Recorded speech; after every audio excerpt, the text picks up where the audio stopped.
My heart is crying out for guidance. It's hard to find though. I brought this to the brothers that said to find it in the Bible. Opened up the book of Daniel 10:19 and read the plain English. How you doing? I'm DJ Tricks. Welcome back to Digs of the Day, and we want to do something a little different this evening for you guys. And we want to talk about, for me personally, the effect that hip hop had on my life and the culture and my surrounding. You know, being a DJ, growing up, you know, with my parents, my father being in bands and all that. He actually tried to get me into instruments when I was really young, but once hip hop hit the scene, it just changed everything. And I'm sure you guys could relate in the communities you live in. And one of the groups was African Mambata and the Soulsonic Force, and this is actually I wanted to use Planet Rock, but this album work is beautiful on here, and it's the 12-inch for Renegades of Funk. And looking just at, you know, what the Soulsonic Force had, you know, along obviously with Kool Herc and the other guys from New York, you know, just what they did in general for hip hop at the beginning, the birth of hip hop, and how important it was to all of us, you know, because I remember when I was 13, you know, 12, 13, and we got a hold of anything that was rap or hip hop. It was on an old cassette tape. See, people don't really know about cassette tapes, but it always sounded real grimy and it had a lot of air in it. So when we finally got a record and you played it, it was like, whoa, it was so clear and crisp. And then they have the beautiful artwork. And the thing that's amazing about stuff like this and what like groups like African Mambata and Soulsonic Force did was they actually stirred something up in all the communities.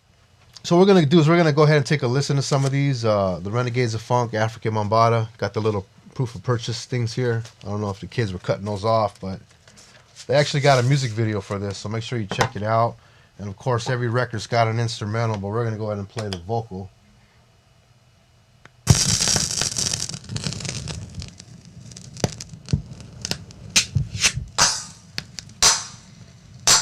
No matter how hard you try, you can't stop us now. No matter how hard you try. They're taking that from an old funk song. Right there, the intro. Using the 808 drum in there.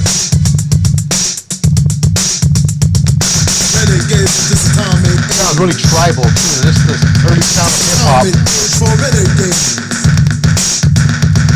Renegades, this is common age. This is common age for renegades.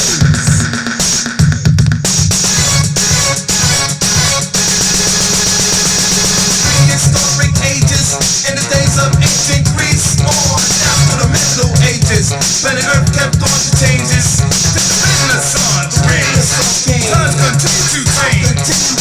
It's not the same, but there were always renegades. Like City Bull. Tom, hey, Martin Luther King. Welcome at the Renegade. Yes, the Renegade. Get time and aim. Mighty Renegade.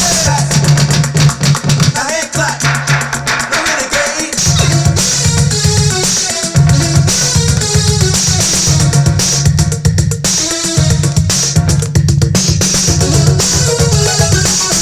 Also, you know, what's really important is you know, take into consideration a lot of this music had a message in it, and it was really important. And that's what might have changed a little bit. You know, I don't know too much about it, but if you really listen back to these early hip-hop albums, they had a lot of history in them, and they're actually giving a good message. You won't hear too many bad words and all this early stuff, and that's what we really liked back then. A lot of people are familiar with Dr. Dre, you know, and when he was with the Wrecking Crew, and this is actually the first record Dr. Dre made, and it's called Surgery. And again, if you were to look at, you know, the Soulsonic Force's artwork, you know, this is New York. And then you look at Los Angeles. So now you see how they were copying them. And the crazy thing about it was, though, when it came out to Los Angeles, it had a whole different style. Not only the music, but the beats. Not only the beats, but the breakdancing. If you guys ever seen Beat Street and breaking, you know, it was different. They were all pop locking out here in Los Angeles, opposed to New York, you know, going down the ground and spinning around. But this album here, Dr. Dre, his first one, Surgery, when he was with the Wrecking Crew, and actually Clientele's rapping on this one, these were pretty much life-changing songs for me, you know. Just, I remember when I first bought this is actually the first one, original one I bought. You know, I actually had to get two of them, because, you know, when you're a DJ, you need two copies. Nowadays, you don't need two copies. You need two to go back and forth and start the record over. We'll have to show you guys that one day, but this is actually Dr. Dre's first record, Surgery. If you happen to see it, make sure you pick it up. You know, Just a couple months before the movie came out, straight out of Compton, I found it at a record shop in Torrance for $4. So now they want $60, $70 for this record.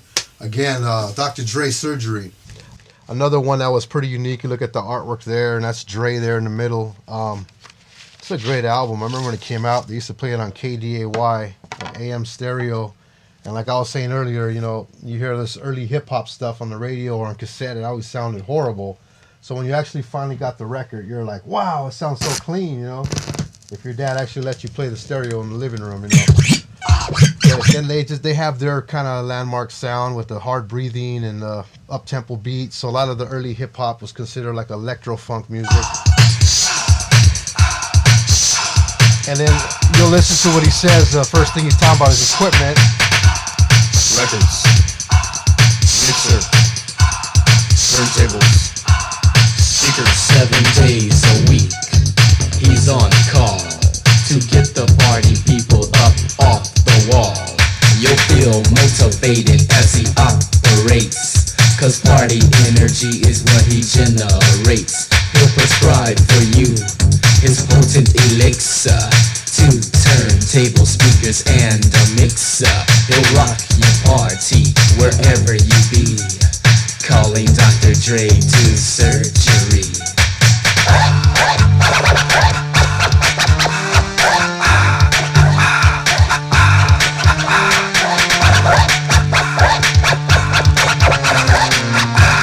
And of course, if you listen to that scratching there, that's Dr. Dre, you know, on the turntable. And if you guys ever seen that movie that just came out, they'll show him in there scratching and mixing on a song that people know is It's Time. But yeah, Dre was actually a guy that used to scratch it up. And obviously you guys are familiar with the Wrecking Crew's album there. The one they made, they caught a lot of heat for, Dr. Dre there and Yella. Alonzo here and Clientele there in the middle. But good album if you guys get opportunity to check it out. First stuff they ever did. It's got songs in there like Juice. Had a hit song on here. It was a love song called Lovers. Check it out. And I grew up in the city of Carson, and as soon as that came out, a lot of competition started rising up. And one of those groups was the Knights of the Turntable, and they were actually from Carson too, or actually from Carson, and they had a guy, Little Rockin' G, from their group, along with Seabreeze, Snowman, Coolie D. So if you guys are out there watching or you know them, make sure you hit them up and let them know. And check out their music. This is called We Are the Knights. They had a song that came out before that, but then again, if you look at the artwork, see it's going back to that, the bombing and the piecing on all these albums, how they all have it. They're all kind of from different areas, and it's just amazing how, you know, you take music and it affects a culture, all ethnicities, all races. It didn't matter, man. When this stuff came out, it was just so powerful. I was just recently telling my daughter that the thing about hip hop was, it wasn't like, oh, you're a DJ or you're a rapper or you're a graffiti artist or you breakdance. It was like, nah, I want to battle you. I want to go against you. And groups like these two groups, the Wrecking Crew and Knights of the Turntable, that's what they were in cahoots for a long time. They were battling. And obviously we know Dre made a lot more money, so. But Knights of the Turntable, definitely check them out. The best crew you ever heard or seen to your sight. Check us out, baby, duh. We are the Knights. Little Rockin' G's. Now we're going to go a little more over. It was a group called Uncle Jam's Army. And this song here actually changed, because what we've been looking at right here is actually Electro Funk type music, and which was actually originated from a group called Kraftwerk. If you guys are familiar with Kraftwerk, they made a song called Numbers and another song, Tour de France, that got really popular at the time. Still kind of popular. If you go to clubs, they usually would throw that one on. But I remember it was 1984, and I was actually camping somewhere, and these guys came up in a small little town, man, a bunch of little white people, you know, white boys and stuff, and they were playing this song right here by a guy called Egyptian Lover. Now this song actually made me want to become a DJ. It's called What Is a DJ If You Can't Scratch. I actually had the opportunity to meet Egyptian Lover, got the record signed, but if you never heard What Is a DJ If You Can't Scratch, you definitely got to check it out, man. This record here literally changed my life, because this is what actually made me want to start DJing, besides obviously Run DMC, Jam Master Jay, was because I've never heard someone rapping and scratching on a record, you know, because, you know, we were growing up, we weren't allowed to touch the records, but when this record came out, it was just like, man, this is the kind of song that made my hair stand up on my arms, you know. What is a DJ if you can't scratch? What is a MC if you can't rap? What is a beat without a live clap? Well, I could do it all, baby, just like that. What is a DJ if you can't scratch? What is a MC if you can't rap? What is a beat without a live clap? Well, I could do it all, baby, just like that.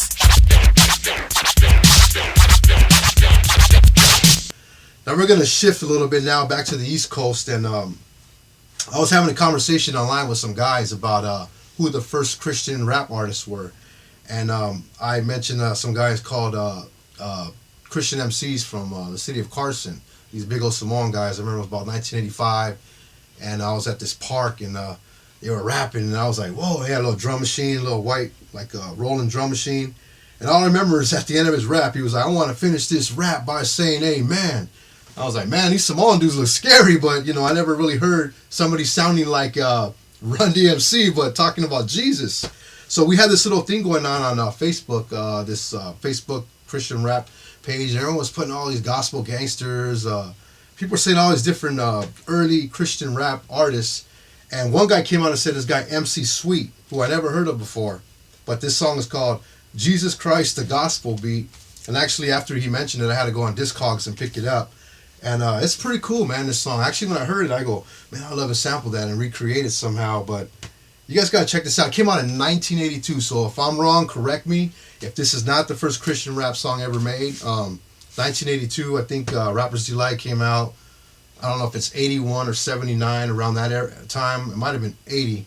I've got it. I got to just check the date on it. But 1982 for a Christian rap song called Jesus Christ, the Gospel Beat. That's pretty early. So MC Sweet, if you're close to a computer or your phone, make sure you check it out. MC Sweet, the Jesus Christ Gospel Beat.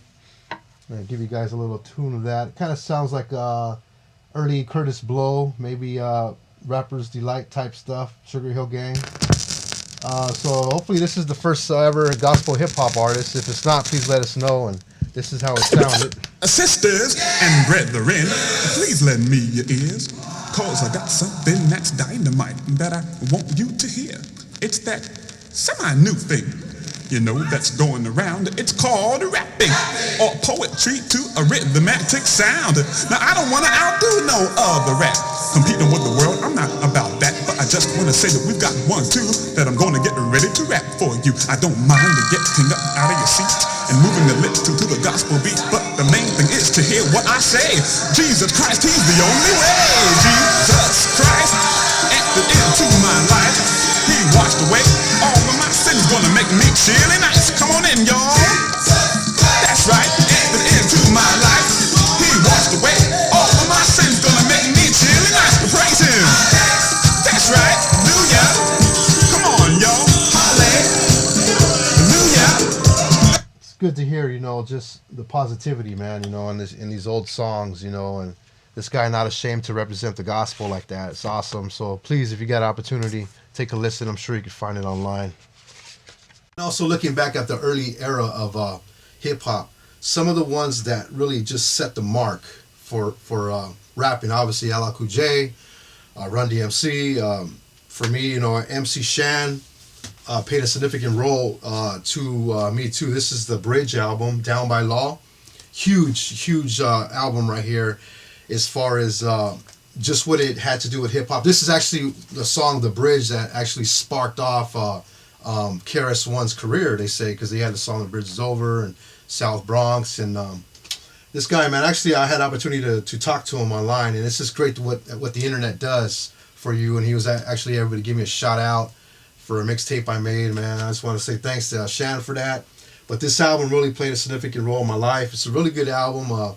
See, a lot of times when people are on labels, it's hard to be consistent with music. And this is probably the only great album he made to me. Some of you guys probably follow Shan, but this is a really good early hip-hop album. If you have opportunity to check it out, please do. And another one I'm going to leave you with is a guy named Just Ice, Cold Getting Dumb Part 2.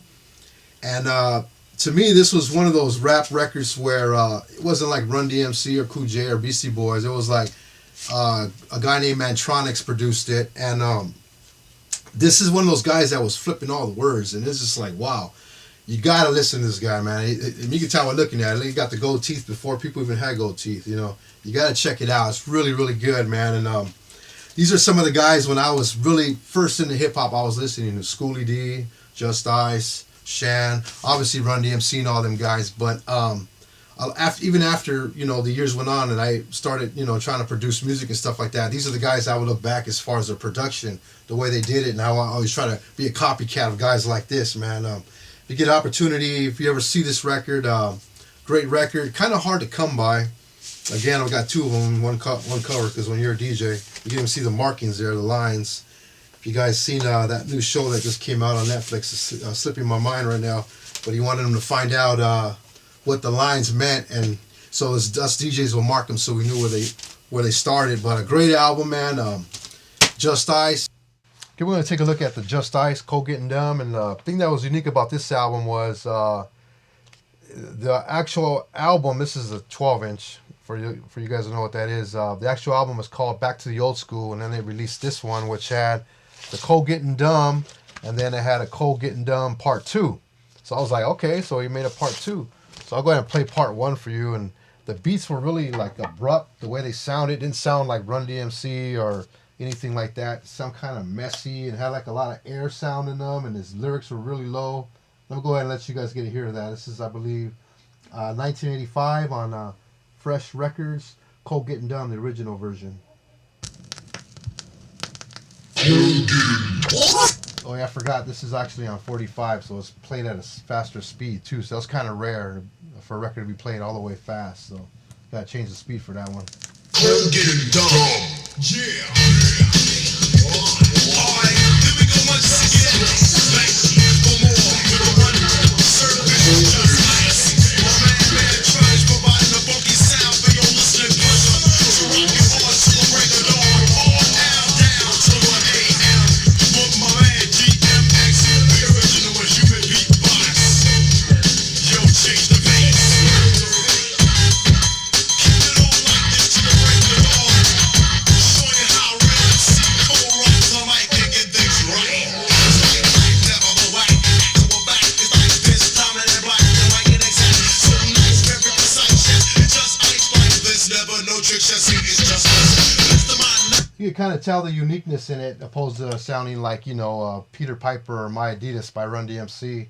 And you flip it over and he remixed it, and the lyrics on here are a little more clear. You can take a listen. Life now living, the living now life manifested 120 and do it precise, do it nice and slow with the real smooth flows with the changeable, but continues to grow, concentrating and dwelling on real high science. I keep tell myself I'm very self-reliant. Don't bother me, rappers, cause I heard your words. Not saying it twice because you're getting on my nerves. Rhymes that's solid, avoid. So right off the top, you can hear how competitive rap was. I mean, he's saying, don't bother me, rappers, because you're getting on my nerves. But we don't even know who he's talking about. So I guess he's addressing all hip-hop rappers at the time. Again, that's Just Ice, Cold Getting Dumb Part 2. I hope anything in this stack here, just motivated you to want to get out and start collecting vinyl. They just opened another record shop in the community here where I live, JDC Records. Huge early Electro Funk label, trying to get these guys to want to do a documentary, but just get out there. If you find these, this is physical copies of music. It's not like air. They call MP3s air, and I don't got nothing against MP3s or CDs. I have a lot of that stuff too, CDs obviously, download songs on my phone, but to have a physical copy of someone like Just Ice rocking the Fila hat, man, it doesn't get no better than that, as far as it's hip-hop, and and I'm not trying to compare the sound and tell you that vinyl sounds better than an MP3 or CD, but when you have a piece of history and you can actually read about it, and hold it and share it with your children like I do now, and even have like these little these albums come with inserts with proof of purchases and stuff, and it's awesome, man, when we really think about it. This stuff really needs to be told and documented. Because what hip-hop did in my life in general, just really raised the bar, competitiveness, and keeping kids out of, gangs and drugs, and trying to move forward and be competitive in a good way. Yeah, thanks for listening again. I'm DJ Tricks. This is Digs of the Day, and looking forward to seeing you on the next episode.